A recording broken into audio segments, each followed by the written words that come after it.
Hi, ready to read a book with me again? The book we are going to read today is Fish is Fish by Leo Liani.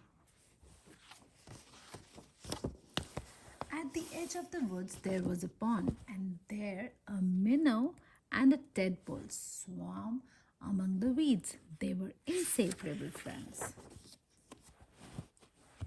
One morning the tadpole discovered that during the night he had grown two little legs. Look, he said triumphantly. Look, I am a frog. Nonsense, said the minnow.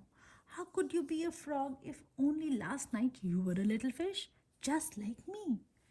They argued and argued until finally the tadpole said, Frogs are frogs and fish is fish, and that's that. In the weeks that followed, the tadpole grew tiny front legs and his tail got smaller and smaller. And then one fine day, a real frog now, he jumped out of the water and onto the grassy bank. The minnow too had grown and had become a full-fledged fish. He often wondered where his four-footed friend had gone. But days and weeks went by and the frog did not return. Then one day, with a happy splash that shook the weeds, the frog jumped into the pond. Where have you been? Asked the fish excitedly. I have been about the world, hopping here and there, said the frog, and I have seen extraordinary things. Like what? Asked the fish. Birds, said the frog mysteriously. Birds? And he told the fish about the birds who had wings and two legs and many colors. As the frog talked, his friend saw the birds fly through his mind like large feathered fish. What else? Asked the fish impatiently. Cows, said the frog. Cows? They have four legs, horns, eat grass, and carry pink bags for milk. Do you see the imagination of the minnow? You see, the minnow has not seen the real cow. So, what the minnow is imagining is a fish which has two horns, has four legs, and has a pink bag of milk. That's a good and colorful imagination, I say. And people, said the frog, men, women, children, and he talked and talked until it was dark in the pond. But the picture in the fish's mind was full of lights and colors and marvelous things that he couldn't sleep.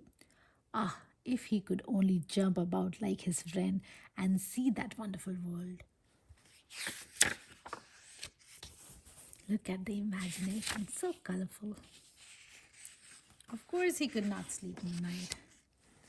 And so the days went by. The frog had gone, and the fish just lay there dreaming about birds in flight, grazing cows, and those strange animals all dressed up that his friend called people. One day he finally decided that come what may, he too must see them. And so, with a mighty whack of the tail, he jumped clear out of the water onto the bank.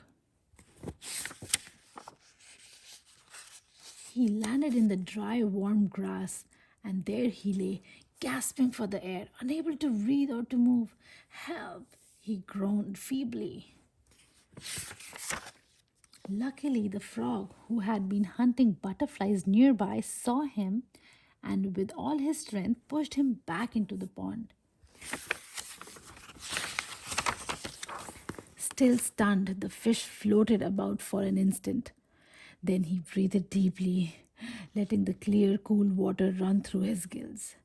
Now he felt weightless again, and with an ever so slight motion of the tail, he could move to and fro, up and down as before.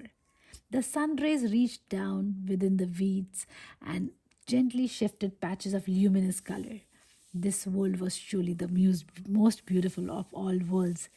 He smiled at his friend the frog, who sat watching him from a lily leaf. You were right, he said. Fish is fish. Ta-da! What a beautiful story, right? What imagination did the fish have? Beautiful. All right, I will catch you guys again with a great book again. All right, bye.